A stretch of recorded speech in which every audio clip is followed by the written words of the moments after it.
Hello. Hello. Oh, Yeah. I can't see you. Can hear you. It's like, Ah. it's almost like a miracle. Oh God, technology is the worst. Yeah. I much What's going on? prefer Yeah. VHS.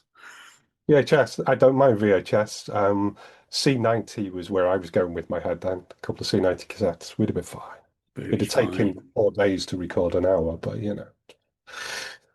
You savor that hour more, you know? I feel like that's the case with the digital photography. When you've only got 36 exposures or whatever, you're just like, ooh, I won't just gun off a load of rubbish. I'll actually care about what I shoot. And I think that's the same with audio and video. When you record things, it's that idea of, yeah, do I want that photo of that baby wearing a squirrel as a hat? Or shall I wait? Because I've only got 2 shots left on my camera. No, I'm going to wait and I'm going to take a photo of that train as it goes past there instead. we go. And it'll probably be out of focus, but it'll be fine. It'll be fine. It'll be fine. What? Welcome to Your Life in Film. I'm your host, Ted Bennett.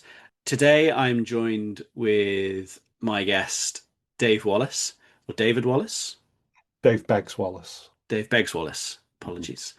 I've known Dave for a few years. We have always enjoyed a nice conversation of film, and they're joining me today, hopefully, to tell me all their favorite history of film. Wait, was I supposed to like do research and shit for this? Yeah, loads. I I've Oh, prepared essays. okay, just give me 2 minutes with ChatGPT and I'll come back to you. Hold on. Perfect. All right. Okay. All right, listeners, give it a minute. I am one of those individuals who love film. I love movies. I am, but I can imagine, my mum would probably argue against this. I can imagine that she could feel comfortable just plonking me in front of a film and know that I wouldn't move because I just didn't get engrossed in, sorry, yeah? I just get engrossed in the movie and just get in there and get lost. Uh, but I'm not a research person. So you could talk to me for an hour and a half about a film, and I might know the actors in it, and I might know who the director was, maybe even the writer. But once we start getting into the detail, I kind of get bored. It's That like, okay, surprises me. yeah, and so I have to actually make myself go and learn about a movie. It's not just something that goes, oh, I want to know this about this, and oh, I have to go and do it. And I sometimes go, oh, did they write that and write that? Oh, that makes sense. Okay, now that makes sense. I get it now. Fine. I've even caught myself out once going, wait, oh, that's a sequel to that movie. Even though I watched that movie and I watched this movie and I went, oh, it's a sequel. How The did I? Hustler and the Color of Money. Yeah. How did I know this? Well, I knew that one, but Yeah. thanks for choosing one I did know. Good. Thank you. Like, but yeah, I will be honest. I've just realized I've only ever done that once with a movie, and it was a very cheap movie. Well, there we go. It's So, fine. Super Cop and it turning out to be Police Story 3. You know, that's fine. yeah, that's fine. That's fine. Or Project A and whatever. It just they'll kind of join into one. Basically, I was just Yeah. watching Jackie Chan. I wasn't watching anything else, so could be the same movie. I didn't care. Oh, I love Jackie Chan films. I could do a Jackie Chan podcast. I am ready. I am ready to be grilled. I Good. am ready for the full Paxman. Yeah, as they say. I I I, I can't I don't he doesn't sit a specific well, I can't do him. I haven't got a No, Paxman. it's fine. It. I think it's that thing of just don't let me get away with it, Ted. Just Yeah, don't let let me me get away with giving you bullshit answers that just exactly. flick back and forward. Oh, by the way, are you okay with me using profanity in extreme measures? I am. I realized the other day that I don't know that I swear because I recorded myself speaking about something else, listened to it back, and for no reason, I just go like, "Oh, fucking cunt, man, what are you on about?" And I don't even realize that I'm mumbling swears to myself. So crack on. Oh, it's good. There you go. You don't even need to be in the conversation. You can just talk to yourself for an hour. Yeah. I mean, that's a podcast. Someone talking to themselves, losing their mind. Lee is a podcast. Um, I'll be honest, I know some people that would pay good money for it as well. That's fine. So, Yeah. how far are you with that Carry On podcast? I have listened to the intro episode. I deliberately took a break because I knew we were the I've video listened to server I've we were listened to three episodes. you've listened to 3 episodes. Have you watched the films though? Yeah, Okay, I'm sorry. Um, there are groups that you can speak to. It's fine. It's okay. I deliberately thought, right, I'm going to sit and watch the first one. And I Hmm. got halfway through it. And that was when we found out that the server was going to be down for a Okay, couple then yeah. of this international server unit that we use that is obviously, You're referring to like a Netflix or one of those yeah, services, yeah. something like that, I think it was called, yeah. And I thought, no, I'm not going to rush into this. I'm going to wait and I'm going to savor each film. I kind of wished I had just rushed and done as I'd many as rush. I'd really rush. I really would. So, but now that our server is back up and we're all like, we've all done what we needed to do, I will watch as many as I can as quickly as I can. Um, Luckily, the first four are combined under 5 hours. yeah. Like maybe. But even now, that's you're not selling it to me, I'll be honest, Ted. 5 hours is feeling like, oh, okay. And and there is that slight difference. I grew up with them. They were pretty much all that was on at the weekends at some point. Fair. You know, But what do have we you got last? remember the early ones, the late 50s, early 60s ones? Only watching the reruns. Yeah, So yeah, I was born in the 70s and yeah, I grew up with them. If it was either Carry On movies, James Bond movies, or really, like the old black and white ones, so the Will Hay movies, yeah. Link movies, all of that type of thing. That was weekend viewing because the companies didn't have the money for proper films. Well, I remember when I was growing up watching sort of the raunchy carry-ons, not necessarily the carry-on sergeant, carry-on nurse, carry-on constable, and yeah, I will say this one about carry-on constable. They do play with constable sounding like cunt. They do. And I was like, when I heard it, I was like, Oh, my boys, come on. oh, You what are are you up to playing then? You fast do. and loose with that. And it's interesting listening to that podcast. Oh, for anybody who's listening to this bit of it, Oh yeah. the podcast is Carry On Up the Podcast, I think they've called it, haven't they? Yeah. Mike Munzer and Susan Calman. Go and listen to it. Should listen to anything that Susan Calman does anyway. Mm, Listening to that first episode, and they were talking about the first one a little bit, talking about Carry On Sergeant. They were quite right. It was still a time in this country at that time where the army were revered and the armed forces were revered, and we yeah. shouldn't talk about them. But and they kind of a little bit poked fun at the pomposity of it and the ridiculousness of it. Not, we're not talking, ooh, they really dug Gave it into to him. that. Oh, they But didn't. for the time, yeah, it was kind of Yeah, I okay. think post-war, when people actually liked Britain, and I'm not going to get into it. There was a period of time where people liked Britain and it was okay. Hmm. And this is the period where it's definitely the case. And it does seem odd that they're making fun of it, but also in such a lovely, the same way that you'd like rib your nan because she's had a bit too much trifle with a bit of the sherry in it, and no one's getting hurt. Everyone's having such a lovely little conversation. And it's actually quite comforting. I did sort of double bill one of them with a Gaspar Noé film, which, and I believe I've mentioned Gaspar Noé in every episode that I've recorded so far of this podcast. So I'll just keep that going. Hmm. But considering, going from a film that's all light-hearted and silliness to, I don't know how he does it, but he creates pure misery on film, and I love it. It feels so weird that we, like, in 70 years, it's a bit, oh, hello, and that's a bit much. And then it goes all the way to watching someone do LSD and then just murdering. And you're like, oh yeah, that's pushing something too far. I But in think that, 70 years, what? yeah, there is that part of me that wants to meet Noe and kind of find out that he is actually a bundle of laughs Mm, and I he think he giggles is. at silly things. I don't think that's true, but I want that to be the I case. would love it to be the case. Yeah, You you know. know, it's not though. In It's fact, not. I want him to sound like Kenneth Williams. I want him to give that whole ooh, ah, yeah, that whole thing when I see him. That'd be good. He's going to stick it to her now. Oh. There's none of that. I tell No, you, one of the things I have discovered as an adult watching the Carry On films is Kenneth Connor. I think as a kid, I never really noticed him in them. It was always Kenneth Williams and Hattie Jakes and uh, Joan Sims and Sid James. Like those were the guys and girls that I would just look at and be like, "Oh, that's Carry On." yeah, But going back watching them now and seeing Kenneth Connor, it's like Kenneth Connor is he's the me in these ones. So I'm always like, oh yeah, I like this guy. I get like he's trying to be, but he's not quite. And can he flirt? He can't really flirt. Then all of a sudden he gets his confidence up, and it's like, oh, you're just the nice sort of normal guy, like yeah. not being anything else. And it's like, oh, I really like you as a character. I think that as they go on as well, the extremes become more extreme. So Mm, they become the extremes, don't they?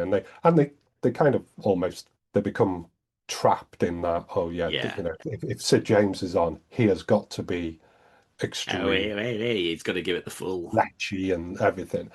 Whereas Connor, for me, in my memory, is always the normie, like you said, is always the one that's the least extreme in everything.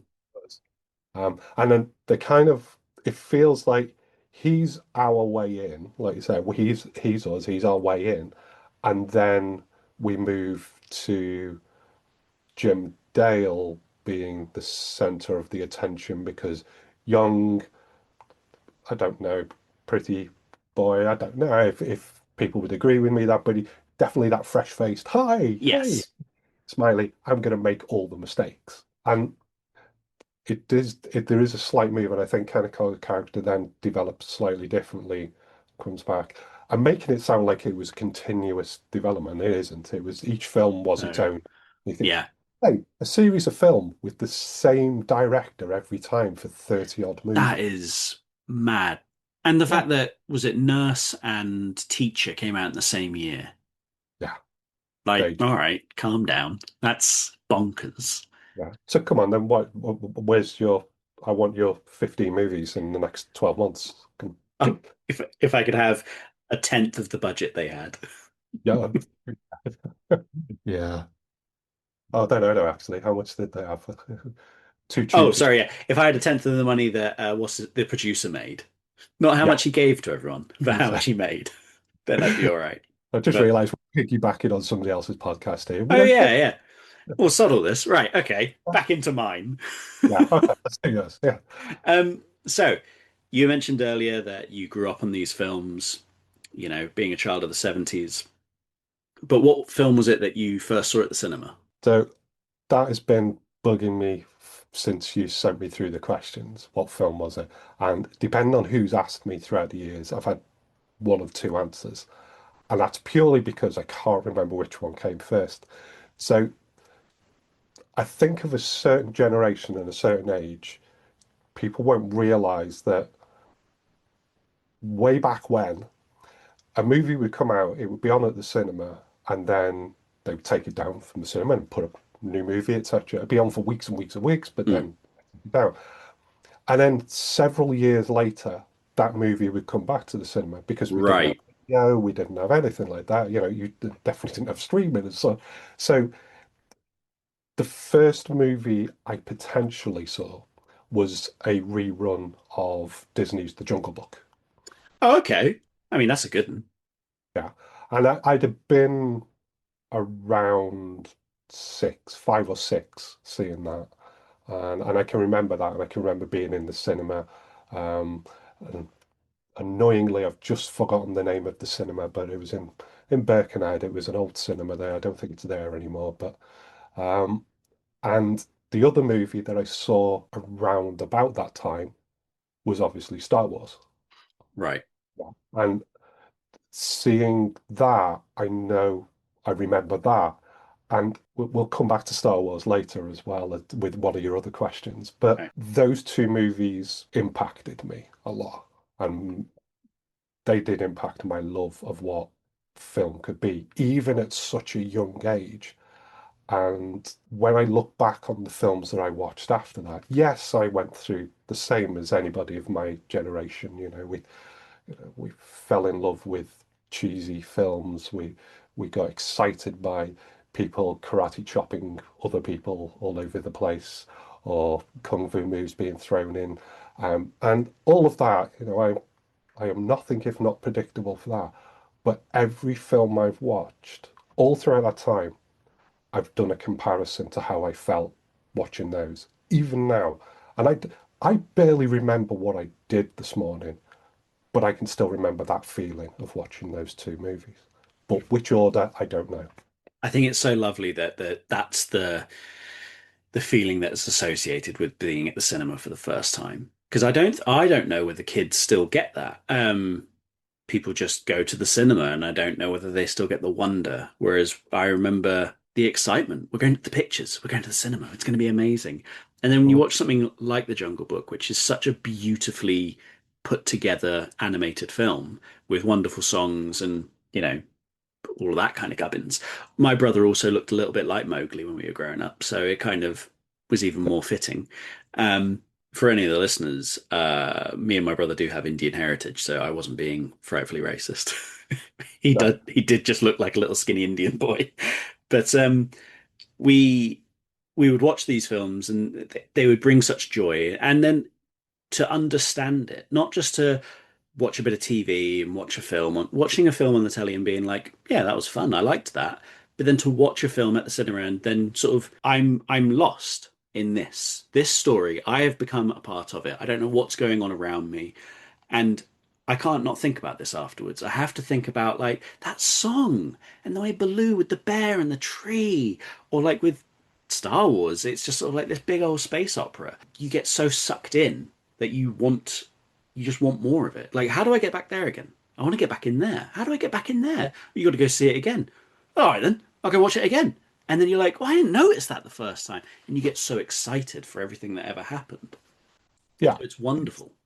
I, whilst I am the first person to turn around and go, hey, I am not going to complain that we get tons and tons of movies now, and that I get the opportunity to see all of these creative forces. Yes, we know some of them are just dross and Mhm. capitalist driven production. Let's get this out there. Let's make money off it. Yep. In among that, you do get these beautiful films that come out of nowhere, and I get annoyed by pretension. I always have done, and this has put me instead to ignore some of what people would consider classic movies. And I Mm. don't mean ignore, not watch, but watch them with a degree of really, Yes. You watch them going like, yeah, that's fine. That's a good film. Sure. yeah, Now whatever. what? Yeah. Why is everybody still not? Okay, yeah, I know you've watched that and really enjoyed that, and the guy's, like throwing his snow globe around or something, but And I can't even tell what film you're mentioning. no, I know but this is it. Obviously it's just falling out of my brain, and then why would you do that when you could watch Ernest Saves Christmas or whatever it's called? Those Ernest films, man. I know, They were so good. so Ernest. Yeah, people are going to get confused by that if they don't know what we're talking about. But Oh yeah, yeah. it's that idea of I I want that feeling again. I want that feeling of big deep breath of excitement at Hmm. this. And I had it throughout my life with different films as I've watched it, I've had it, and I always measure it back to how I felt when I watched those. So My gauge was always when I left the cinema, did I almost want to think I was in that world still? Like, okay, I've just seen that. That's happened. Now I'm leaving the cinema and it's happening somewhere, but not right here. I've just seen a part of it, but we're still there. And it's that, in my real world, can I make this sort of feel like I'm still there, which I think is lovely. yeah, definitely. But So yeah, they're the first two films for me. they're wonderful films. I love them. Star Wars, I am. Let's come back to that anyway because it is part of another answer. So Okay, come back to perfect. We'll come back to this. Um, so with that being in mind that you were around in a time where films came out at the cinema and then there wasn't the ability to watch them, Was there a film that you watched over and over and over again whenever you got the chance? So you've kind of answered it. There wasn't a film that I got to watch over and over again. Like by the time video arrived, I think we got our first video player stroke recorder. And I have to say video player stroke recorder because not VHS. It was a um, V2000 we have, which were Oh, double-sided cassettes. And they had the end jeez. that flipped up to reveal the tape. And then when you turned it over, it flipped the other way to reveal the tape to go in. Oh, God. Hello. Yeah, I know. And it had the remote control, which was actually On a a long wire. wire and a little tiny control. Yeah. And we got my mum and dad. My dad had just taken on a job with a bit more money, and my mum had just restarted work after having my brother. Apparently she needed to, Get away just from you. get him out and whatever. And now she returned to work, and so we could afford to have this video player. And the first film we rented for that was something I will never remember because it was just the first film that was available in the video shop when my Yes. mum and dad went to rent a film. And then about a year later was when Star Wars first came out on cassette, and we rented that several times. So by choice, that's Hmm. probably the first film that we watched over and over again. Okay. For me, that Yeah. was, but prior to that, we obviously had a television, and television companies decided to put movies on, and depending on how much they'd spent on a movie for their license, was how much you were going to be made to watch that movie. Hmm. And By that metric, Channel 5 must have paid a lot for The Matrix and Speed because that was on every Friday. to be honest, they probably did, given that it was Channel. Yeah. Yeah, but I can remember once again the Carry On movies were on. Hope and Crosby movies were on. Will Hay, I mentioned before, in Ealing, and James Bond was all on. And my dad's a massive James Bond fan, so I was always going to have to watch them when they were on. Um, and then I was thinking, well, okay, they're general, and I'm not sure how many of them repeated on and on and on. The film I actually remember watching the most is the one that in the UK there was a joke about it for so long was The Great Escape, the war movie with Stephen Yeah. King. And there was this joke that it was always on when there was a bank holiday and, when we had a days where everything could be closed. And it kind of was because that's they paid a lot of money for that and they just wanted. Yeah. So that's the movie I remember seeing a lot because once again, my dad and my granddad were both war movie fans. And so I sat with them and watched it. Great Escape's such an odd one because they always say, oh, it's on every Christmas. It's on every Christmas. Da, da, da. And up until maybe about 5, 6 years ago, maybe a bit longer, it dawned on me that I had never seen it. And I've never seen Sound of Music. And that is also on every Christmas.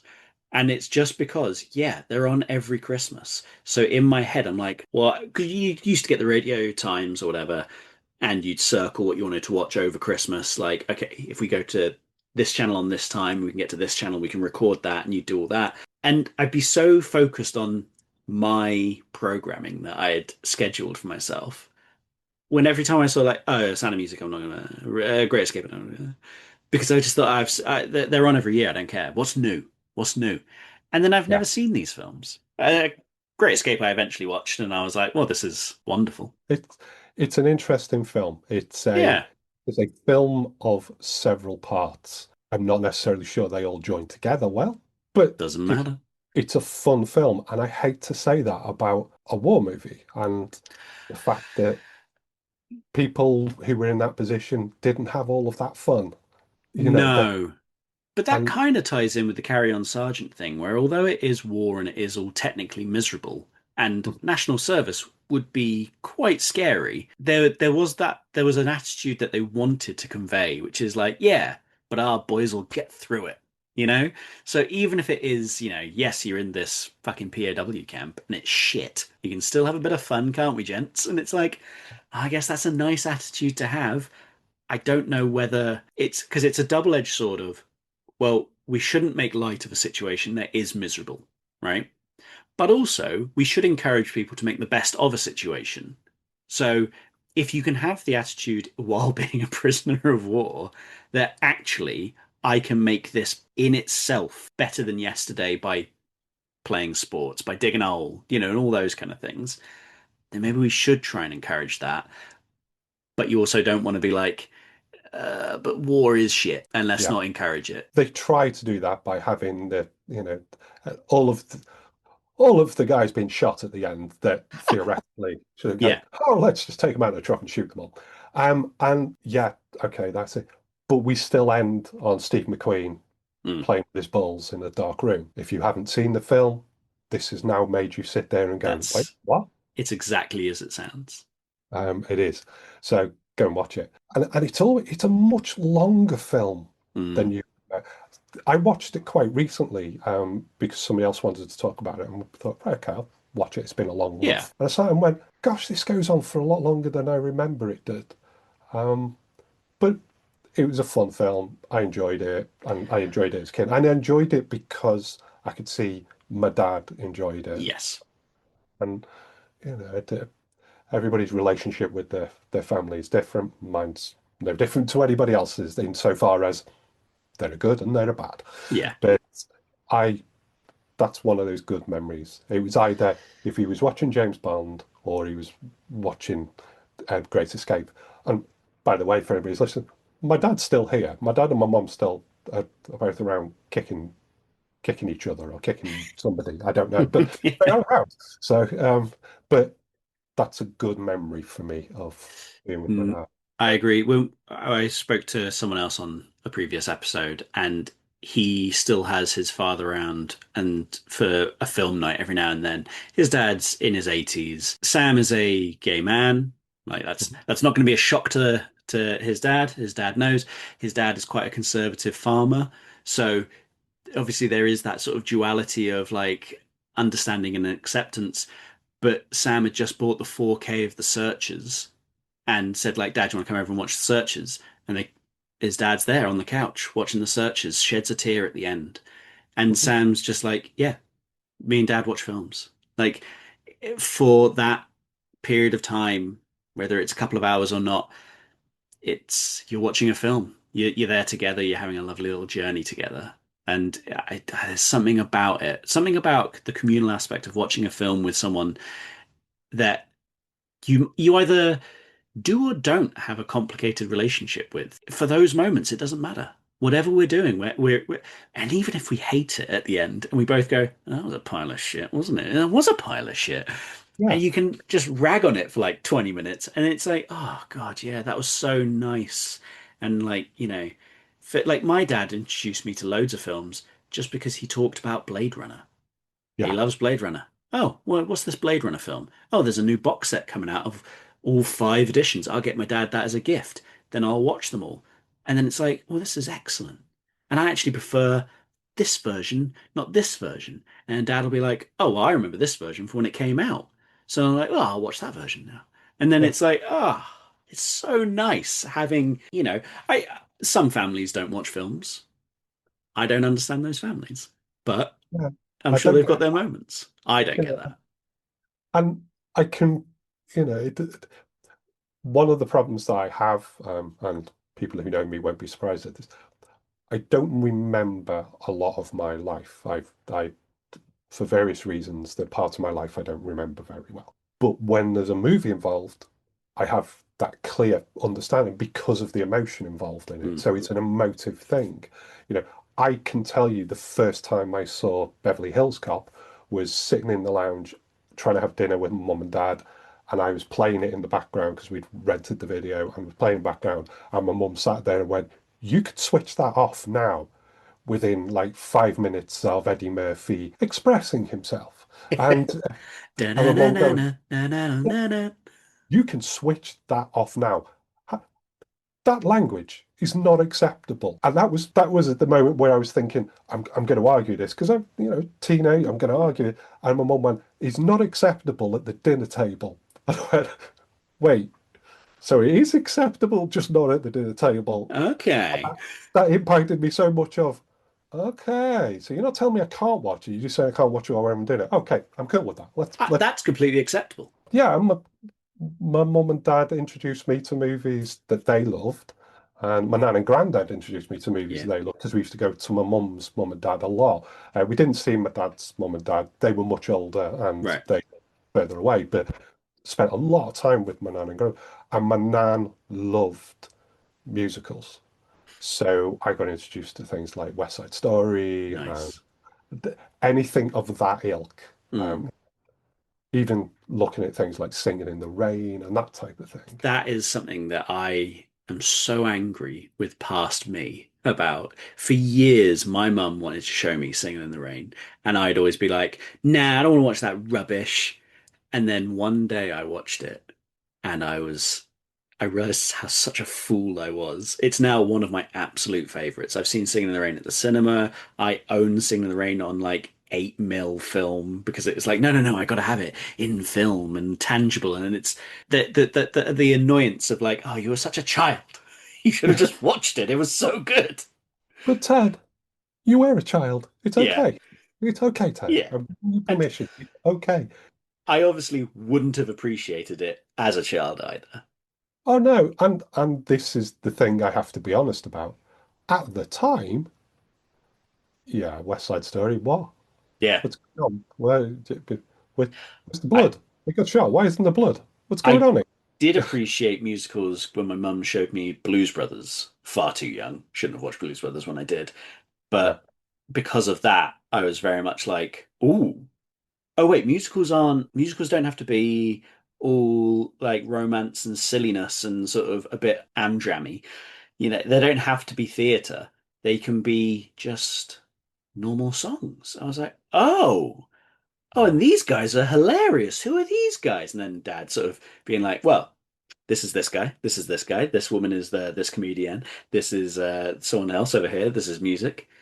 And you just think like, oh, well, I have to now go and find out on all of them. I'll be honest, I'm kind of annoyed that Blues Brothers doesn't appear anywhere on my list, given how formative that movie was for me. And part of that was, oh, Cab Calloway. Who's Cab Yeah, Calloway?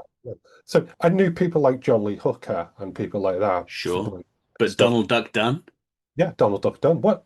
Wait, that's a real person? Oh, Yeah. okay. I need to go and look for this. And it did. It introduced me to a lot more blues and rhythm and blues stuff. And I knew who Aretha Franklin was, but I hadn't paid her as much attention as I No. should have done. And boom. But yeah, interesting that that was a proper moment for you looking at musical and going, oh, musical can be musical can be fun. Musical can be fun. Yeah. Oh no. Also, the size and proportions of Jake and Elwood were me and my brother. And it was like Louis was a tall, lanky boy, and I was a bit more shorter and a bit fatter, well, much fatter than Louis. And there was just that thing of like, that could be us. And, you know, I would write Jake on my knuckles, Yeah. just like Jake would. And for years. And I'm talking up until like, I think I mentioned to like Kirsty this year, like, what if I got Jake tattooed to my knuckles? And she was just like, I don't know. People might not know why. And I was like, well, fuck them if they don't know why. No. If they don't know why, I don't want to know them. Exactly. But I know I'll open the floodgates and I'll just to get the Lars von Trier fuck on the other side. And it's I sorry, I'm losing words now, but I'm trying to go back to the original question in my brain and Sure, keep yeah. going back to what did I watch over and over again? And it is most likely going to be a tie between The Great Escape and a James Bond movie, whatever that James Bond movie is. Because if it was on, didn't matter where it was on, when it was on, my Yes. dad would put it on, so we'd watch it. And it will be one of the older ones because obviously they weren't getting from the cinema to the TV very Yeah. quickly at that point. The Roger Waiting. Moore ones, I feel completely missed me. Yeah. I I saw Connery's and then Dalton's. I've never seen George Lazenby's. And then I grew up when Goldeneye came out. So I was told to get excited about Pierce Brosnan being Bond. And so to me, Pierce Brosnan's my Bond. Mhm. And Connery, Brosnan, and Daniel Craig. their bond to me. Timothy Dalton, not so much. Roger Moore, not so much. And George Lazenby, not so much. And David Niven, obviously, for Casino Royale. Obviously, you've mentioned about watching films on the telly and having seen things at the cinema. When you first got your video player, uh, there must have been a point that an 18 rated film came your way, and you may not have possibly have been 18. I don't, how dare you? How dare you? Very much. Um, I'll be honest, I I had to labor over this one because I obviously grew up at a time where 18 wasn't a thing. It was Oh, X, so it was X. triple X. I remember rightly, and I'm happy to be told I'm wrong with this because once again, not doing any research for this, I'm just answering as I thought of these things. Um, but really, I saw Jaws at about 7 years old. I, Okay. yeah, and our school, the school I went to, the primary school, they used to have a cinema evening every so often where parents or whatever, or somebody randomly, Mm. it's off the street, could bring them in and watch a movie. I think it was like, I think they charged something like 50p, which was, not Yeah. expensive, let's be honest. Even in the 70s, it wasn't expensive. But my Uncle Ron, my mum's younger brother, but not the youngest brother, Okay. the middle sibling. There you go. There we But go. The Malcolm, forgotten child. yeah, the forgotten one. The one that, no, he never allowed anybody to. Um, love you, Ron. I we he took me to see Jaws at the school. Now he might turn around and go, "No, I didn't. Somebody else." Mm. And my mum or my dad might go, "No, we took you." But in my head, it was Ron took me, and we went to see Jaws, and I was obviously 7, and it was the cinema grade version of it. It wasn't the watered down TV version. It was the Right. full Ben's head coming out the bottom of the boat, all of that. So that was probably the first seriously older movie that I saw. Gotcha. Yeah, I mean, that is one to see. I watched it recently, um, because obviously there was the 50th anniversary. yeah. So a friend of mine had bought the 4K of it, and then, hey, is that your copy right there? Oh, lovely. Lovely. I bought the 50th anniversary soundtrack, and it came with its own woven carrier bag with a picture of Brucey Bruce on boy. the front trying to eat the poor lady. And yeah, I'm a massive Jaws fan as well. So okay, There was we watched the film, and then the next week we watched the 50th anniversary making of, yeah, and we were both just sort of sat there like, I don't know what they're going to tell us that I don't already know about this film. And then there was one thing which I didn't know, that the film poster was actually taken from the book, not the other way around. yeah. And I was like, huh, didn't know that. But I was like, this is nearly a 2 hour documentary, and I knew everything about this film. There's nothing new you can tell me about Jaws. Yeah. I love it. And then you look at that original picture for the book and go, wow, that's phallic. Oh, the first one. Oh, yeah, that is phallic. And Christ. I know it was just this beast almost. It did, Yeah, just a generic looking appendage yeah, shark animal. yeah. Uh, and I tried to read the book, hence on the tried. Um, I read a lot, and Mm, I tried to read the book in one sitting. Well, say one sitting is in one go. Read the book from beginning to end, all the way through, without doing my normal thing, which is read several pages of that book, start another book, listen to an audio book at the same time as I'm trying to read that book, and just jump back. But the Jaws, I tried to read it when I was early teens. I thought, right, I'm going mm, to read it because I'd never read it.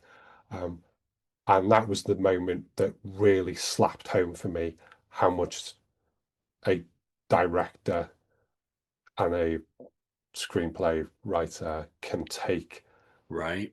what is an okay book It's a and fine book. into an amazing movie. Yes. Yeah, but that was Stripping out all of that mob stuff and all of it, yeah, and essentially. and the relationship, yeah, Well, the the affair, yeah, uh, between the Brody's affair, wife and Hooper. yeah, Cooper, and that was an impactful movie when I saw it because I was 7 years old watching. Jaws Mm. and watching the full bit and getting it all and sitting in the cinema in the dark. And I seem to remember Ron disappeared for a short amount of time. I think he might have been having a sneaky fag. And then the I'm sure back in those days he could have just had one in the cinema, but it was he a could school, have so done. no. But he never smoked by me because Okay. I was a sickly asthmatic child. And so, and yeah, apparently I used to walk up to people on double-decker buses because in the old days you could smoke upstairs on a double-decker Ooh. bus. Well, you could smoke everywhere at one point, but when I remember upstairs, and my mum said she can remember me standing up and walking to somebody who was smoking at the top bus and going, "You can't smoke that by me. I have asthma." And They just yeah, put the ash out in your hair. Like, yeah, shut up. yeah, yeah. It's fine. He apparently did put it out and go, "Oh, I'm sorry," which I thought was lovely. He put it out in the ashtray that's on the bus because there Oh, was no ashtray in the back seat. I Yeah, used to love that there used to be ashtrays on the yeah. bus. Yeah. So weird. It's really weird, and actually, I'm going to come back to that in a bit as well. Okay. Yeah, not the ashtray, but the smoking bit, and that film caught me once Mm. again. It was an emotion. It scared the living shit out of me, but it caught me. The head dropping always scared. Oh, First time anybody watches that, especially in the dark and the quiet, and boom. don't Ah, tell me you didn't jump. Like it, I don't care who you are. I'll be honest. I'm quite sure a little bit of pee came out. I'm pretty sure. Damn certain. Yeah. And the My head dad always told in me your about happens. when he And first saw it at the cinema. The bit when the head comes out, it was so silent. Then everybody in the screen was like, "Huh?" And yeah, then everyone took a beat, then all giggled because they all laughed. They all got. And I was like, oh, that sounds so good. I've only ever seen Jaws at the cinema once, and it wasn't even at the cinema. It was at the Royal Albert Hall with a live orchestra. So obviously very lovely, very good. poor suffering man, you poor suffering. Yeah. What am I gonna do? Oh, oh, yeah. But not the cinema, you know. No, I enjoyed it when it came back for its 40th or 45th. They Mm. had it on in the cinemas round here, down in deepest, darkest Kent. I went to see it again, and I went on my own because my partner Dora was what was she doing? Can't remember what she was doing, but I went to see her on my own, and it was just beautiful watching it on a big screen again because it'd been that long since I'd seen it. And it was one of those I hadn't even been to the Prince Charles to watch Jaws. And, Okay. it's one of those films that, why have I not been to the cinema? Yeah. And I watched it and it was like, oh, and it was the cleaned up version as well. So it popped and John Yeah. Williams just earning every penny that man is Right. boom, hitting me. So yeah, but there you go. That was my first 18 at a cinema, inverted commas. Mm. My first 18 movie, really, if I'm honest, was watching The Omen on TV. Okay. Yeah. Um, and I'm imagining it was watered down a bit because it was TV, but I'm not even sure if that would have been classed as 18 because it was still that time where they were doing big budget horror movie. I mean, geez, Gregory Peck, what the hell? Yeah, Uh, I think Omen is an 18. Like it was X and then it even became an 18. did it? I This think thing, so. I will trust in you because I believe you. Shit. Yeah. When you start that cult, I'm joining. Excellent. I, Good to know I've already got the followers. I was wondering, was that the first 18 I saw? And then I really started pulling things apart in my head and went, oh no, because I didn't see that until we had moved to sunny North Wales. I was born in Birkenhead, stayed there till I was seven-ish, and then we moved to North Wales. And I saw that when we were living there. But then I thought, no, I'm sure I've seen an older film, an older person film, Yeah. um, when we were still living in Birkenhead. And I did. It took a lot of research to work out what it was because I've never watched it again. Okay. The Sweeney, the movie. Oh, John okay. Thor and Dennis Waterman, 1970, I can't remember. But yeah, the Sweeney, it was on, and my dad's brother Uncle Derek was babysitting me because my mum and dad had gone out, and I came downstairs and the Sweeney was on. Hmm. I just sat there and watched it, and Derek kind of just looked at me and went, "All right, you're old enough for this." Really was not. Yeah. And so that was probably the first 18, but I don't remember anything about it. I remember Naked Woman. That's about all I can remember about it. There you go. I mean, why would you forget? No, that's fine. The So to go from an 18 rated film to what is considered a grown-up film, I've had people previously read this as a very different question. But when I consider a grown-up film, it's the first time I've gone, this isn't a movie, this is a film, mhm. you know? So what would you say was the first grown-up film you watched?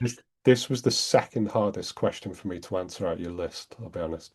Because yeah, my initial reaction was grown up.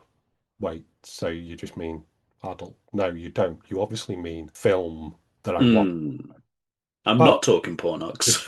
yeah, not talking. Yeah, I mean, I've got a list of those if you want. No, but yeah, the first serious drama I would have taken as well, rather than an action thriller Yeah. or something. And I took a drama, and that's where I went with this. And I found that really hard to think of the first, as somebody said to me when I mentioned this in work the other day. Oh, the first proper movie. No, how dare you? How very dare you? I've just hit the mic. Sorry, I did. But the so the first serious drama movie that I remember seeing was the China Syndrome. Oh, really? Yeah. I And just picked a copy of that up. yeah. Oh, Yeah. cool. I've I've never seen it, and I it was two for 15 and I was buying Irreversible and I was like, what's the China Syndrome? And I saw it had Jack Lemmon in it and I was like, well, I'm in. I'm in. And and it's a good film. It's a Yeah. good. It's of its time, and it's very much of that flavor of time. So you're looking at all of that type of film that came out around then. Your Network, your Oh, your Hollywood Renaissance period. yeah. Oh, And, which and I'm not I saying they're not the love same that. period, but it was that don't trust. Yeah. 3 Days of the Condor, And I was trying to think of The Candidate, Parallax View. yeah, all of that type of thing, and it very much sat in there in the conversation and all of those, and I just remember enjoying it. Now it didn't change my life. It didn't do and it wasn't I wouldn't have picked it as one of my favorite movies, but Mm. I just remember going, oh, okay, this dramas are okay. I'm not going to get bored with this. I'm actually enjoying this, and I'm invested in this, Dr and Drama doesn't mean moody, boring rubbish. It means like, ooh, you're telling me a story. yeah, Like, there doesn't have to be a joke. No one's got a gun. No yeah. tits are going to be in this. You're telling me a story. Okay, I'll listen. Yeah. And I think the benefit of watching that, and this is why I kind of remember it, is that spun me off into watching things like The Parallax View and All the President's Men and Nice. all of that type of movie. Um, and I watched that in the 70s on TV. Well, no, actually, it wouldn't have been, would it? What year was Charlotte? When they said what year was Charlotte's Web, totally different conversation. What year was China 75. Syndrome? 1 second, let me have a look. Yeah. Oh, we're doing this old school. We're just looking on a shelf. We're not even IMDb in this. We're just looking on a shelf. Look, 79. 79. So okay, it must have been 80s then. It must have been very early 80s. But that's the first one I can remember watching and thinking about. And it was the that actually no, that kind of rings true because it was the early 80s when I started going back and watching Blowout and the Oh, conversation. nice. Yeah. So yeah, that was my first grown-up movie, I think.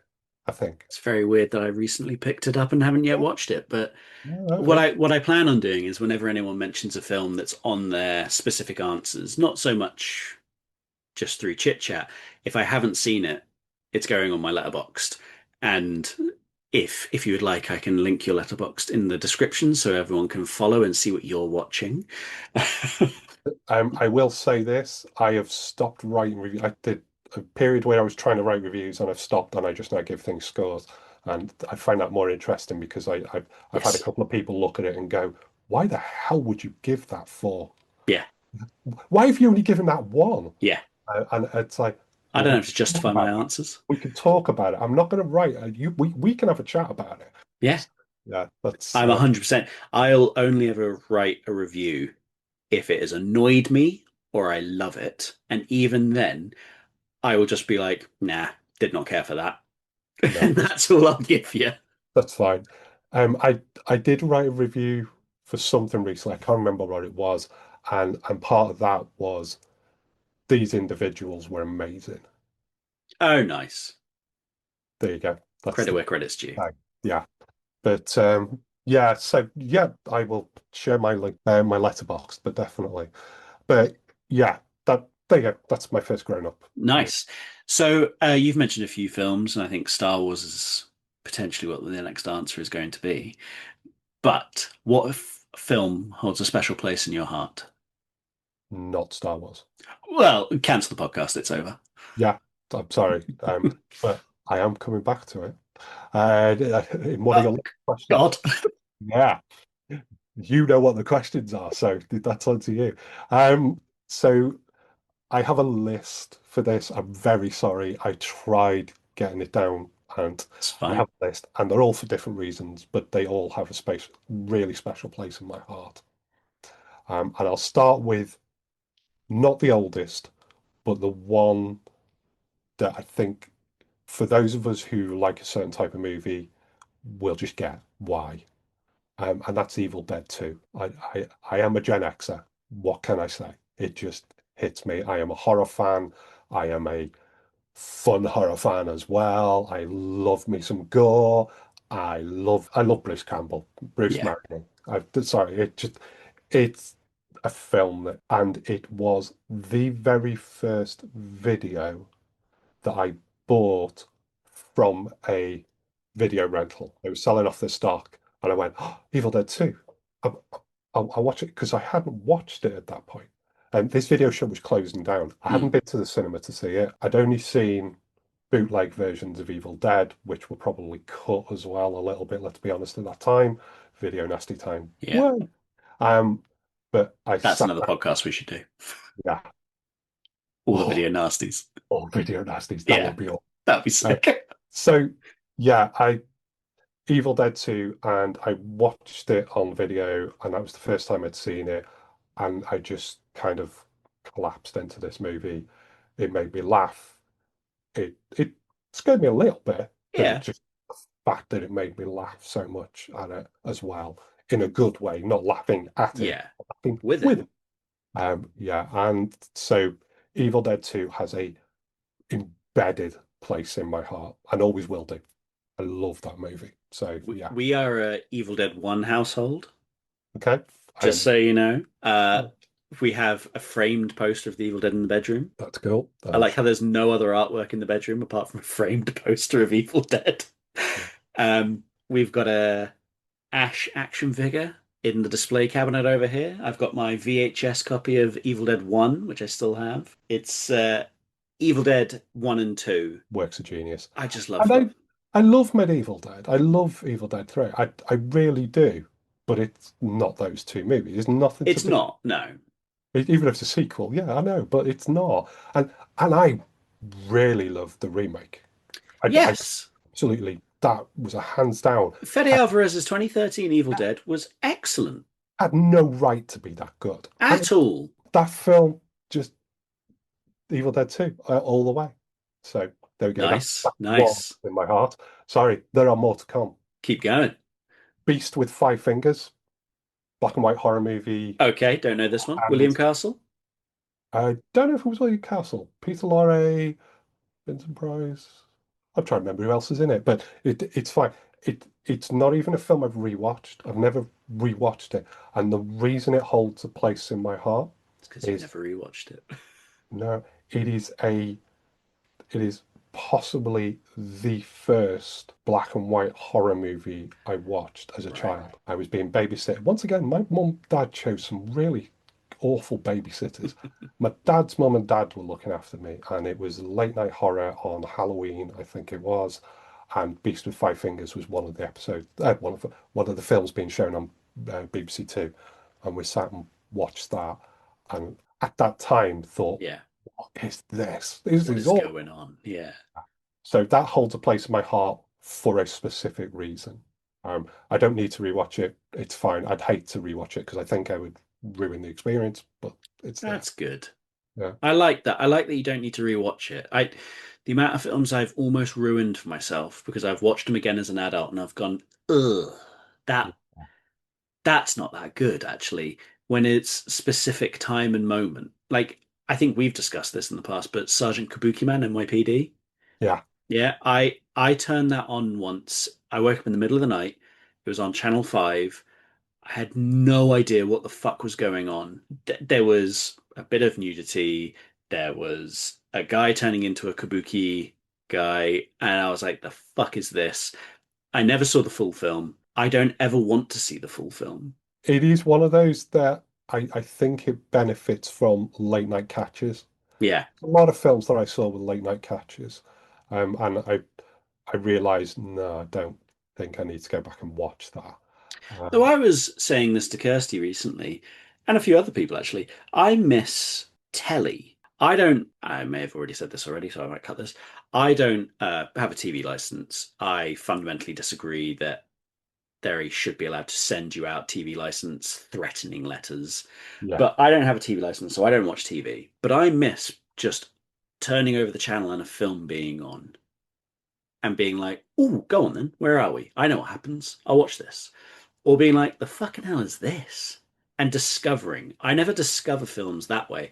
I now have to discover films through.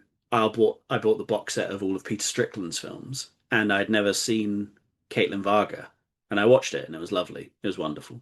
But Yeah. that's how I discovered Caitlin Varga. I didn't.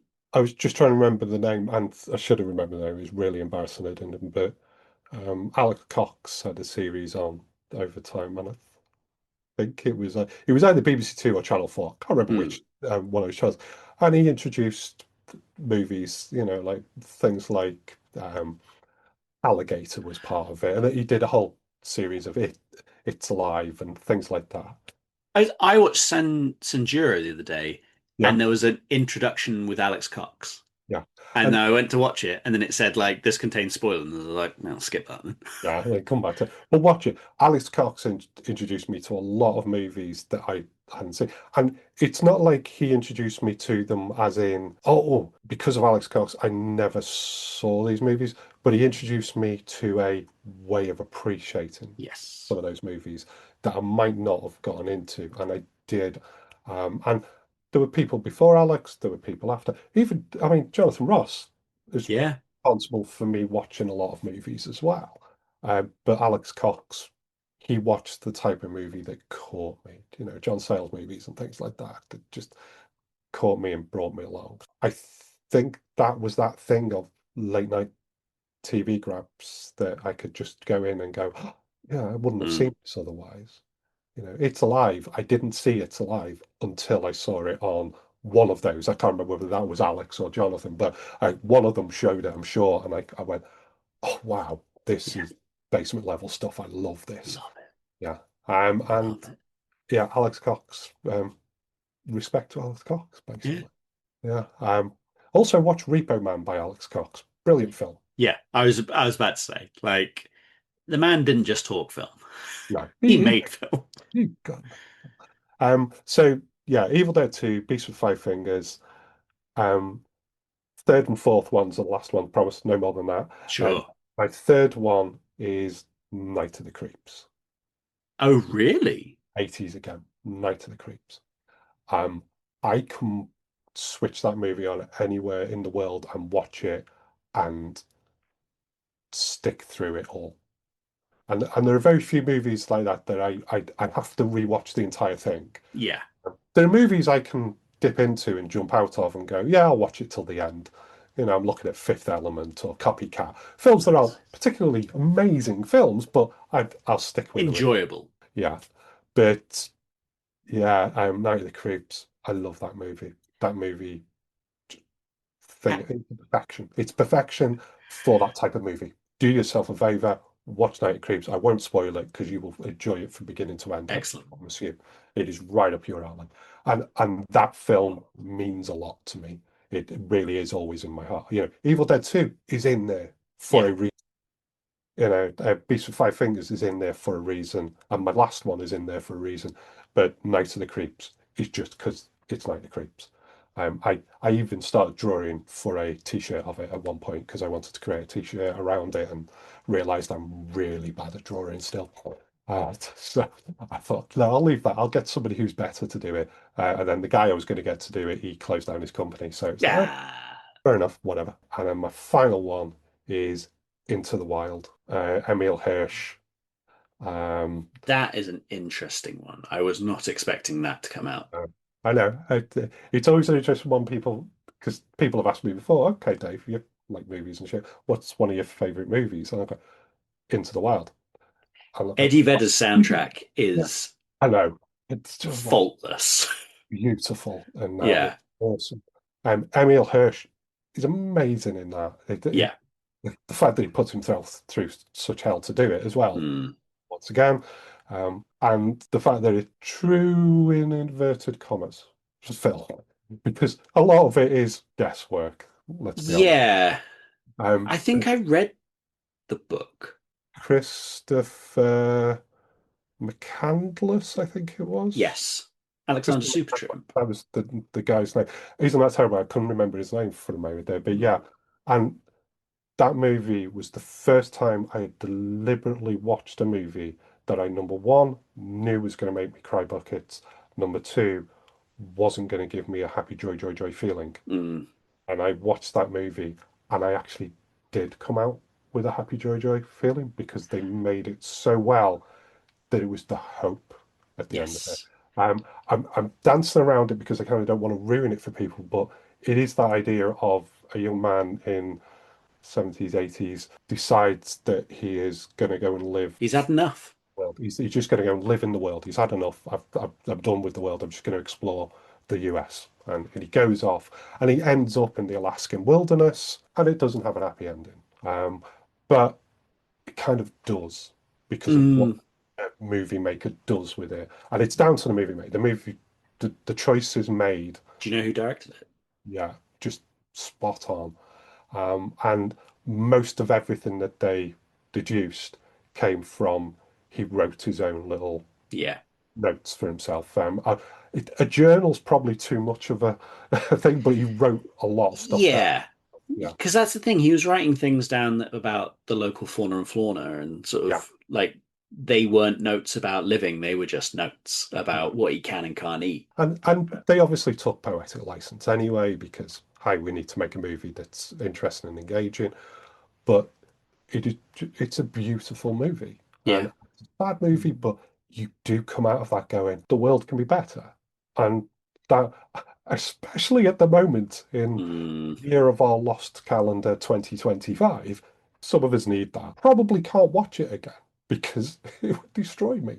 But at that probably. time, I watched it and it's still in my heart. And I will recommend that movie to anyone. Uh, When when I first came across that film, I was one completely sold by Eddie Vedder's soundtrack, and I listened to that to death, and I still do. I wasn't a massive Sean Penn fan, and as the director, I was very shocked by what he was able to create. So it was a double whammy of like, oh, the soundtrack's amazing, and I like Pearl Jam, but like I didn't know this is what Eddie had in his bag. And then with Sean Penn, it was the same thing.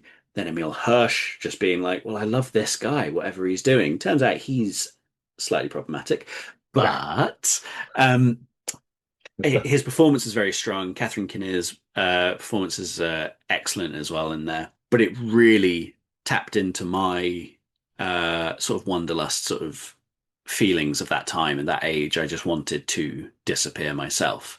Mhm. And watching a film where someone did it, it was like, oh, one day, one day I could, couldn't I? Because this guy did it, you know. Please don't do what he did. I'm not going to do what he did, No, please don't. but Yeah, but it's interesting. When I was looking back at all of these films that I was thinking about, and I started doing that these films are problematic for various reasons. You know, Mm, there are films I could have chosen, depending on what questions you gave. You know, Usual Suspect, yep. beautiful, love that film. Very problematic for I, obvious reasons. I love In the Garden of Good and Evil. Yeah, In the Garden of Good and Evil. I only watched that for the first time 2 years ago. I hadn't watched it before. And the only reason I watched it is my partner Dora is from the southern Oh states yeah, of course, yeah. and grew up in that area in Georgia and Savannah and places like that. And we went to visit it when I went to the States for the first time in my life in 2019, just before the world went to hell. I went to Savannah. I was like, oh, okay.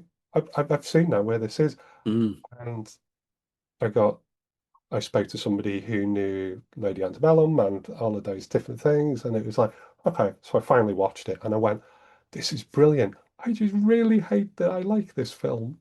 yeah. And, and yeah, Emil Hirsch, the same, and probably these other movies, if we dug them apart, we would sit there and Yeah, and it's a difficult situation to be in because I've had this conversation with people and like one with my dad, which I was really shocked about because my dad was a huge Woody Allen fan.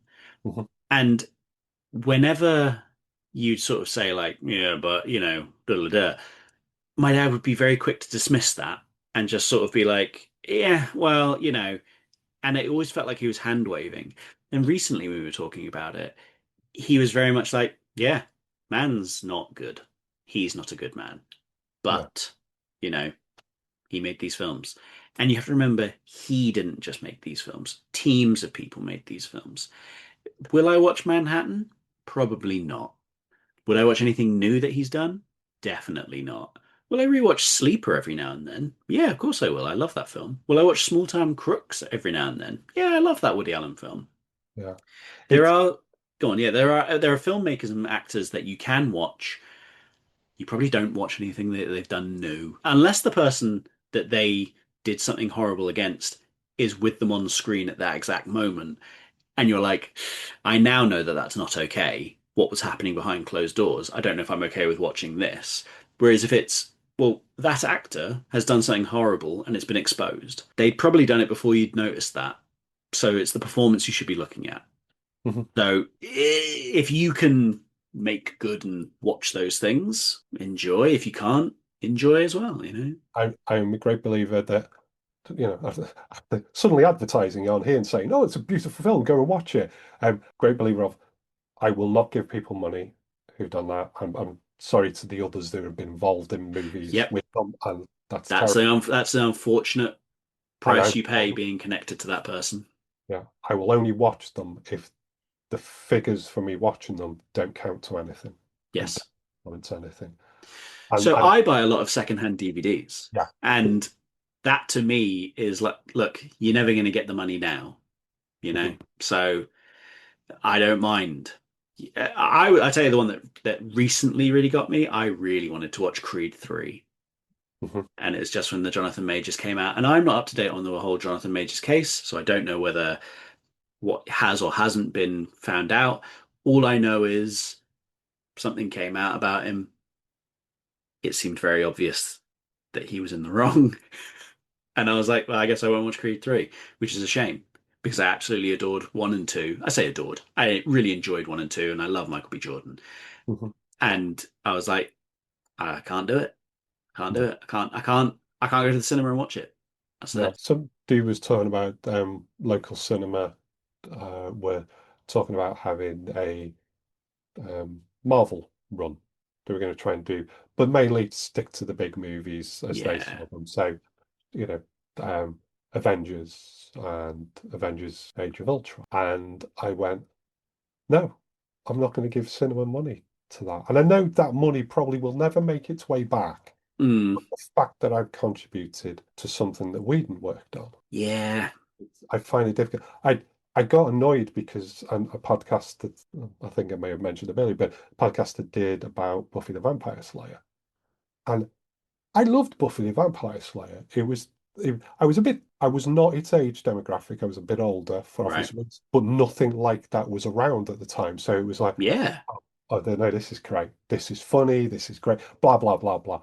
And now I watch it back and go, Jesus Christ. I look at Charisma Carpenter in those and go, Mm, what were you going through? For watching yeah. and stuff like that. And then somebody was doing a podcast about all of them and glorifying it, and it was getting figures, and I was thinking, no, don't, Mm. because this normifies this. Well, yeah, it normifies. Let's create words. Normifies this thing. So as long as they don't get loads of publicity, and as long as they don't get money and they don't get figures, I am going to watch some stuff again. Yeah. Privacy of my own home. It's a difficult, spectrum of it. And I think it's a minefield. And if I make a mistake, I do apologize. It was done through sort of, I wasn't doing it with any malicious intent. I was just going to watch it. And if it turns out that a streaming pence goes to Disney or a streaming pence goes to Whedon, and then it's like, ah, shit. All right, cool, cool, cool, cool. Like, I got caught out. I can Sorry. just do better next time. That's all I can do. I can just do better next time should be the mantra of everyone. Just do better next time. And that thing of separating art from artist, I, I think you can generally only do that if they're dead and they've been dead for quite a while. You can maybe justify that. But even And if they're you can, definitely yeah, like, I think art from the artist, you can separate it, but you also have to put a very firm line on what were you accepting? yeah, Like, was there a time where you knew, but then they brought out, Midnight in Paris, and that was a good film? And it's like, no, no, no, no, come on. When did you find out? You can watch everything before then. yeah, You can't watch anything after. no. And most people that I've seen that are problematic in movies, and I hate that word actually, most people who are awful human beings involved, Yeah. for whatever reason they've been awful. I've found it easy to not go back to their stuff. Yeah. But there are a couple. There are a couple that I look at and go, oh, but I do recognize, wait, it's not me it happened to. I have no right to make decisions around it. So if somebody's telling me you are terrible for watching it, okay, I'm terrible for watching it and I won't. Sure. Fine, I won't watch it anymore. I'll try and make good choices. I'm gonna fuck up. But yeah, if you tell me, You've uh you've promised and you've hinted. mhm, Are we gonna finally get the details? What's your controversial opinion on a famous film? the new Bluey film will be awful. Uh, Oh, wait, right, no, that's sorry, it. We're sorry, done. We're no, done. no, I'm sorry, I'm sorry. No, it won't. It will be awesome. Um, Exactly. because I will be watching the hell out of that. I question the word controversial. I question the word Controversial. controversial as well, but controversial because I had to sit down with that word for a while, recognizing that I'm not the only person with these views on particular films that I have. It's fine. Citizen Kane, boring. Feel a ripple through the room. Strangely, I could feel it through the force as well. Yeah, Um, more hints. Um, yeah, I suppose my controversial opinion is Star Wars is not a good film. A New Hope is not a good film. It, I, to a degree, mhm, agree. So the last time I tried to watch the Star Wars films, I don't know if I mentioned it before, Kirsty and I put it on, and we didn't get off the Death Star before I sort of said, I'm done. I don't care anymore. And mhm, then my father-in-law had tracked down, they did the 4K original cut. They got all the transfers from every edition ever, and they got the most true to life, honest cut. This is the one you saw, 1977. And he's yeah. like, I've got it in 4K. It's like fucking 300 gig. I'm sending you a copy. And I was like, ugh, I don't know if I can be bothered to watch that. Mhm. The despecialized edition, I The believe they call despecialized edition. it. Yeah. Yes. Um, and yeah, and that was the version I watched recently to see how I would, am I being unfair? I Maybe you rewatched. were just burnt out from all the special editions. Maybe that's what it was. Maybe I was having a Blade Runneritis. It was just too many. Too many Um, versions. but I watched it last year because I watched all of them last year with Dora, my partner. Sat down, we watched them all together. Purely just watched them all in internal chronological order. So Right. the first the first three, I Yes. oh, or no, they may be called something different. Is it the Unholy Trinity? I can't.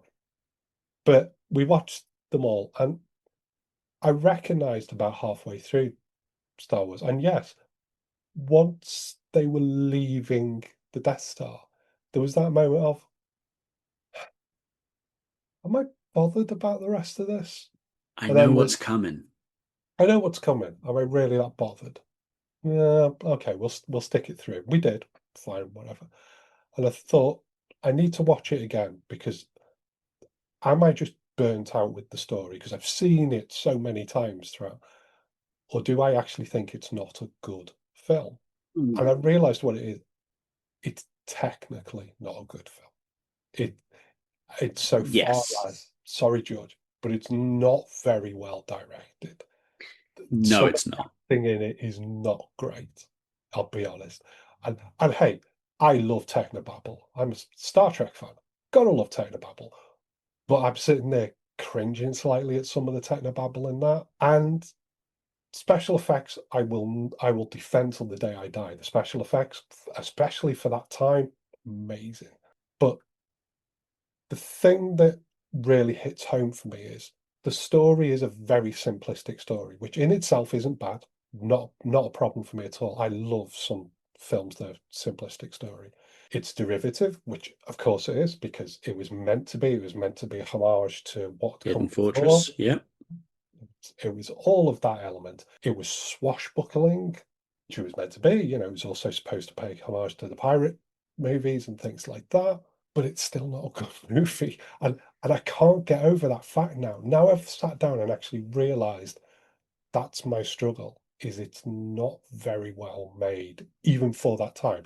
Remember, this is post 2001. This is post, yeah, which in itself is, yeah, maybe overblown in its people's love of it. But Yes. fair enough. Kubrick was the Nolan of his time.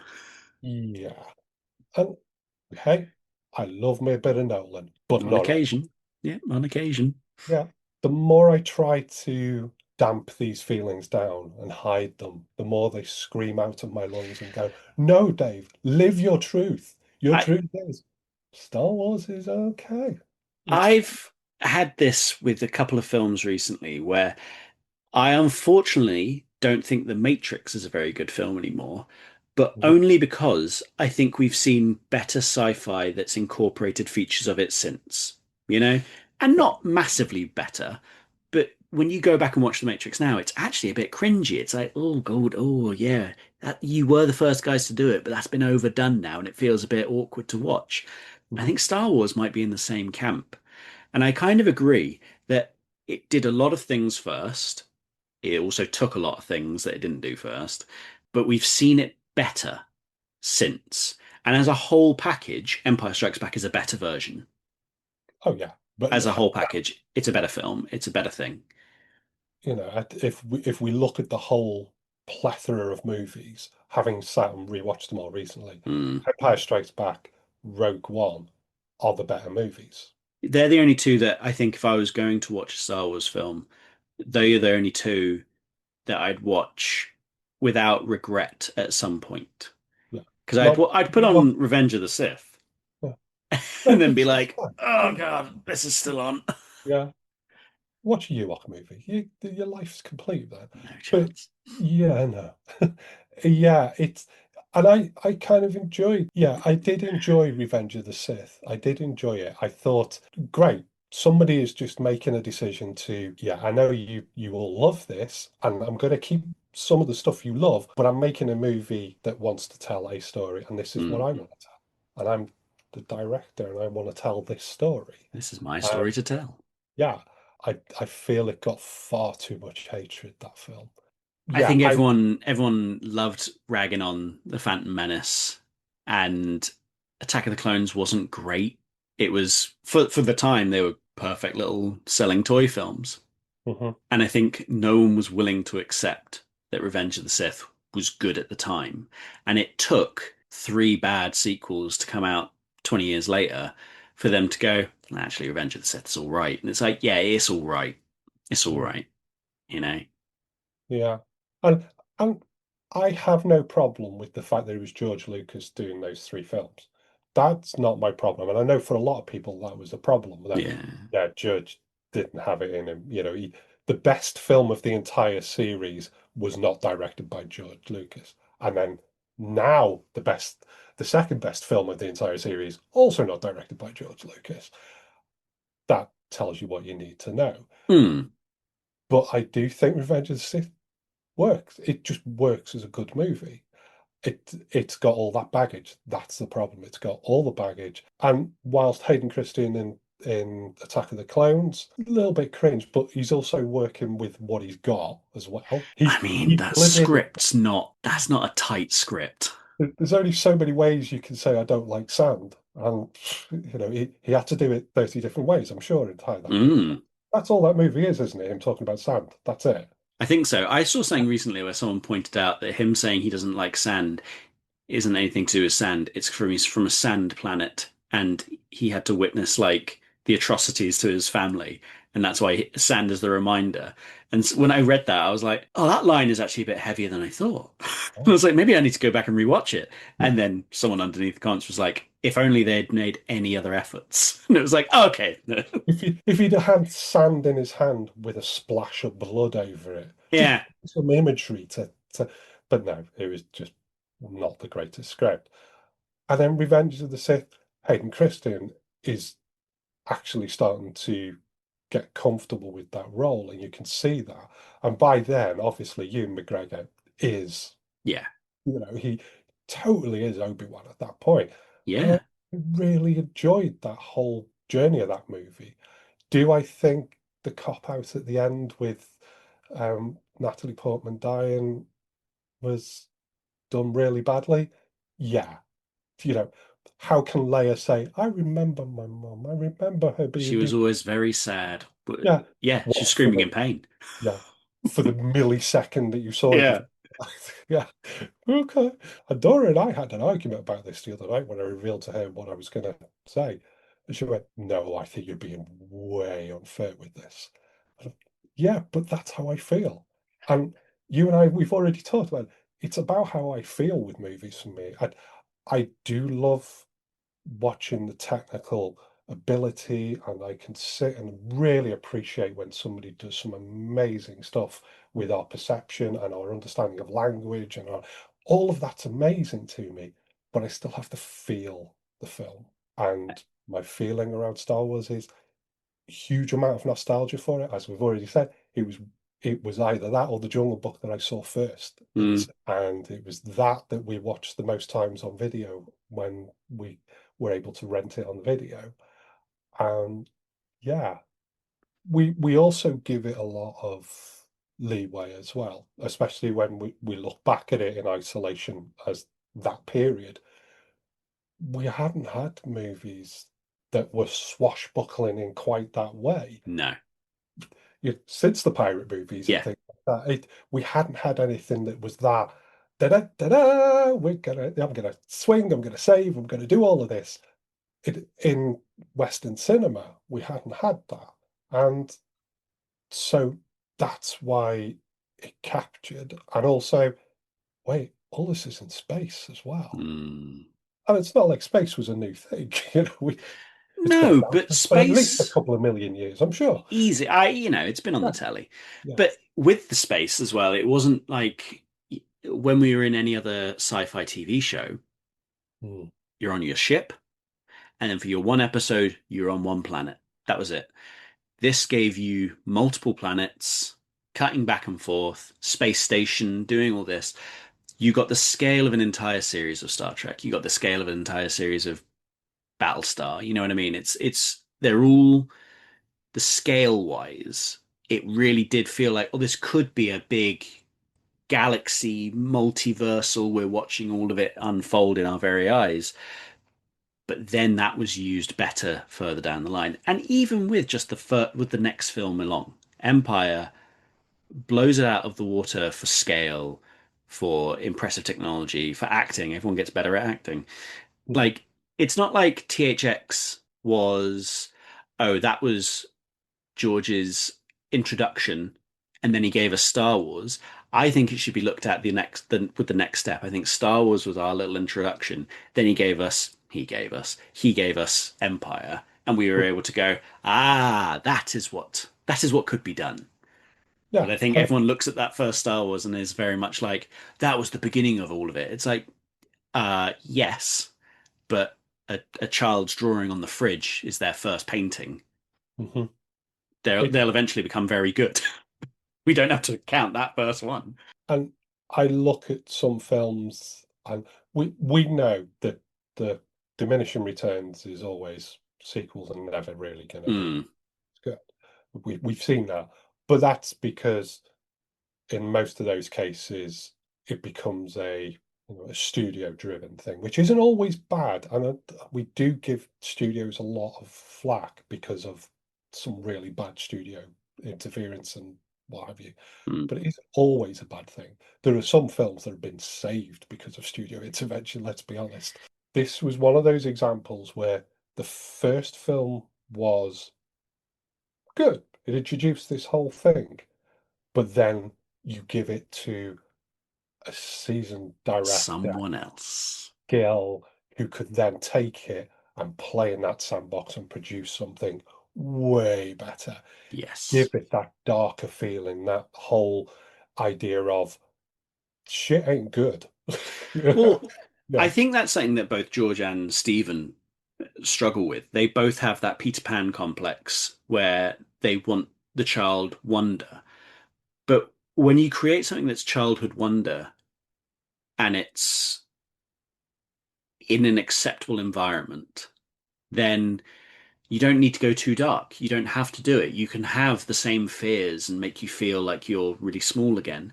But when you're dealing with a fascist regime in a galaxy, yeah, I need someone with a bit more edge to them yeah. than you, Georgie boy. It's crazy that that man made what, three films? He did Graffiti, THX, and Star Wars, and then he was lauded because I guess he helped write and produce a lot of Stephen's work. But then he was lauded for years, and then it wasn't until the prequels that he made three more films.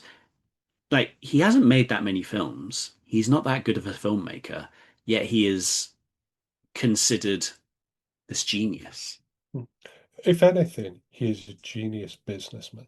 Yes. The decision to, yeah, you can make stuff, but I own all of the rights to Yeah. everything that we sell. Well, it wasn't all the rights, but I own the lion's share of all of the rights to When everything. he sold Star Wars for 4 billion to Disney, that sounded bonkers. Now, chump change. Yeah, But at the time, 4 billion for it's just Star Wars. bonkers. And why wouldn't you? I mean, as you say, he didn't need to make movies anyway. To be honest, he didn't need really to make movies after Empire Strikes Back was made, because that's when all of the figures and everything else came out, and he started pulling in the moolah. Um, yeah, it's interesting. Him in isolation is an interesting story as well. Mm, That whole, you make three movies which are well received, because even Star Wars, until it became a box office juggernaut, was still only well received, yeah. and then it was just like, oh, holy shit! No, this is the second coming of Christ. This is amazing. You're saying that because everybody wants to watch it. Are you saying it because it's amazing? Everybody does something, not just because it's brilliant. Sometimes we all just do it because we need to do that. Mm, Yeah, and I really don't want to take away from the fact that as a child, that film gave me a massive buzz. I got the feeling from that film, but when I look at it as an adult and look back at it, I find I'm okay with admitting not a great film. It's not a it's barely a good film if we're going to be brutal with some parts of it. And it is that it's the nostalgia effect with it. some good stuff there on the list, and some great films. But what have you been watching recently? Wow, I have been watching some. absolute classic movies recently. No, no, they're not. They're not. I have been trying to catch up on stuff I haven't watched, Right. basically, and some of them are not good. Some of them are fine. Some are great. But the ones that are sticking in my head is quite recently, which is what I was doing. I did a rewatch of the whole of Final Destination, So did we. just so I could watch Bloodlines after rewatching all of the others. I love those films. They're so Can I say, good. Yeah, what was it, five before Bloodlines? Is yeah, Bloodlines six? Yeah. The end of five, I completely forgot. And when I realized that it was going full circle, yeah. I was like, Kirsty, oh my God, I just remembered. And I loved it. That's Yeah, David Wallace. that's the plane. That's the plane from the first one. Yeah, I love those movies, and I also love the fact that there's a couple of actors in it that I'm watching now and go, oh shit, you're from so and so. Oh, Yeah, oh, yeah, I've forgotten that you were in. So, Criminal Minds. yeah, well, yeah, I was thinking like Legends of Tomorrow. Did Oh, you nice. Tomorrow? But I did that throughout. But that was more of a background movie while I'm working. I like to have movies on while I work. I know it's weird for some people. And so I had Final Destination. I had all of those on, and then I watched Bloodlines. Then, as you know, and we have spoken about, I started to watch Carry On movies, and I'm gonna carry on Yep. watching those Carry You're On going to movies. carry on Carry watching on. them. See where I did that? You know, Yeah. professional. What can I say? Massive Constable. Oh God, I got away with it. Right. I watched the three Fear Street movies because I hadn't watched those. Oh, I've never seen Last them. 5 months. Yeah, better than I was expecting. Oh, okay. And especially because people had started bad-mouthing them. They are YA horror. They're not trying to be anything other than YA Yeah. horror. And they are also homage playing movies. Oh, So nice. the first one is set in 1994, second one's set in 1978, and the third one's set in 1666. So you have got them in the first one, you can feel like the scream of it, those type of movies from the 90s, the slasher movies. Yeah. And then the 70s one, they're at a camp and Perfect. you know what's coming. And then the third one is the Witches? witches. Yes, of course. And they all knit together. It is basically one movie split into three, Oh, excellent. or is it Oh. four? But I may have given away something there. But you watch those, they're fun. They are Yeah. fun. And the actors are great in it. I love them all. And Excellent. yeah, I will watch them. They're what they're I just keep seeing the posters and I'm always like, they look like was it the ABC no, Happy Death Day? yeah, Like one and two, where it was just like, well, this is just a silly bit of fun. I'll yeah, watch that. right. I loved Happy Death Day. And I Happy Death loved the Day was fact great that the fun. second one was sci-fi, not horror, really. Uh, Yeah. No, love that. And strangely enough, that leads me on to the other movie. Just finished watching one today. There are two movies that came out. Was it last year or was one this year? I can't remember top of my head. I think it might have been last year. One that's called Totally Killer. Yes, with Vince Vaughn. No, God, that's Freaky with Vince Vaughn. Oh yeah. What's Yeah, Totally Killer? similar. So Totally Killer is the girl who played Sabrina in the recent series of Yeah. Sabrina, which who was in Mad Men as well, wasn't she? Um, And Black Coat Store. Also recently in uh, Twisters. Twisters, yeah. And she was in Totally Killer, which is about a serial killer and the young girl travels back in time. Yes. Okay, I watched that one. And it was like a time machine? there was a time machine in it that Yeah. was built, yeah. And then I watched Time Cut, which there's a serial killer and Time girl, time cut. yeah, and Okay. a young girl travels back in time. Both came out at the same time ish. Hey. Um, I will not spoil it for anyone. One is way better than the other, but one had more potential than the other. And I'll leave that to whoever because they're quite new. I'm not going to spoil them. Yeah, fair, fair. I appreciate that. And finally watched Five Nights at Freddy's. Did you watch Willy's Wonderland? I didn't deliberately. I wanted to watch Five Nights at Freddy's, and now I'm going to watch Willy's Wonderland. Yeah. I think I prefer Willy's Wonderland. Yeah, well, it's Nick Cage, so I'm going to prefer it anyway. Yeah. So, Boom. Yeah. So yeah, but that's what I've been watching recently. I've been playing catch up to horror movies, getting ready for the spooky months due upon us Mm. on this towards the end of September. So yeah, I'm getting ready. Well, it sounds like good stuff, and it's been a wonderful conversation with you. I'm sure we'll talk about film again in the future. Oh, And I'm not going. You oh, you're here now. This is it. We are here for. okay. Well, we've got some more people coming in, so I guess you can ask some questions. Yeah, fine. I don't mind.